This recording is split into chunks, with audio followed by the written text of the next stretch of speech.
یہ کہتے ہیں کہ بعض اوقات ہم مسجد میں نماز پڑھ رہے ہوتے ہیں، آگے ایک تصویر شیشے کے اندر جیسے وہ کعبۃ اللہ کی لگائی ہوتی ہے، ان کا کہنے کا یہ تو انہوں نے الفاظ ادا کی کہ اپنی تصویر اس میں نظر آتی ہے،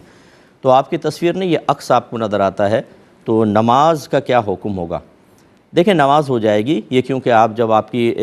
خود اپنے آپ کو اس شیشے کے اندر دیکھ رہے ہیں مثال کے طور پر، تو وہ تصویر نہیں ہے بلکہ یہ آپ کا عکس متحرک ہے جو آپ کے ساتھ ساتھ حرکت کرتا ہے۔ اب اس میں یہ ضرور ہے کہ ایسا شیشہ سامنے لگانا کہ آپ کا عکس وہاں نظر آئے اور آپ کی نماز میں توجہ اس کی طرف ہو جائے، تو چونکہ یہ خلل نماز کا سبب بنے گا، اس وجہ سے مکروہ ضرور ہے۔ کمیٹیوں سے بھی گزارش ہے کہ جانب قبلہ ایسی کوئی چیز نہ کریں کہ جس کی وجہ سے توجہ نمازی کی اس طرف جائے۔ ہمارے فقہا نے واضح طور پہ اس کو مکروہ لکھا ہے، حتیٰ کہ دیوار قبلہ پر آیات کو لکھنا منع کیا ہے کہ ایک توجہ جاتی ہے اور اگر کسی نے حالت نماز میں اتنی آواز سے ان کو پڑھ لیا کہ کان تک آواز پہنچ جائے تو یہ قرآن دیکھ کر پڑھنا کہلائے گا، نماز ہی فاسد ہو جائے گی۔ اس لیے دیوار قبلہ پر ایسی کوئی چیزیں نہ کریں جو انسان کی توجہ کے بانٹنے کا سبب بنے، تو یہ بہرحال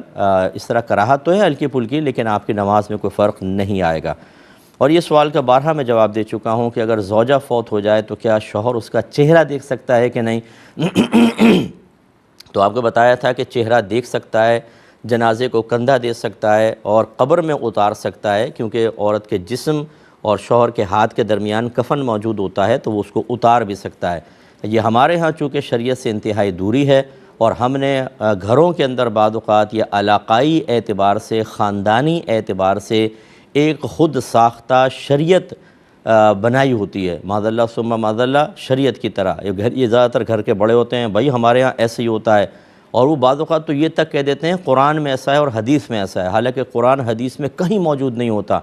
اور یہ خیال نہیں کرتے اس وقت چونکہ ان کو مرکز محفل بنا لیا جاتا ہے، ہر ایک پوچھتا ہے بڑے سے جی کیا کرنا ہے کیا نہیں کرنا، یہ چوڑے ہو کر غلط قسم کے فتوے دے کر اپنے آخرت کی بربادی کا سامان کر رہے ہوتے ہیں اور دلیری کے ساتھ کر رہے ہوتے ہیں، اور یہ نہیں سوچتے کہ غلط مسئلہ بتا کے بحکم حدیث فرشتوں کی لعنت کے بھی مستحق ہو رہے ہیں، اور اگر آپ گھر میں ان چیزوں کو رائج کر کے چلے جاتے ہیں جن کا شریعت سے کوئی تعلق نہیں تو آپ کے لیے گناہ جاریہ بھی ہوتا ہے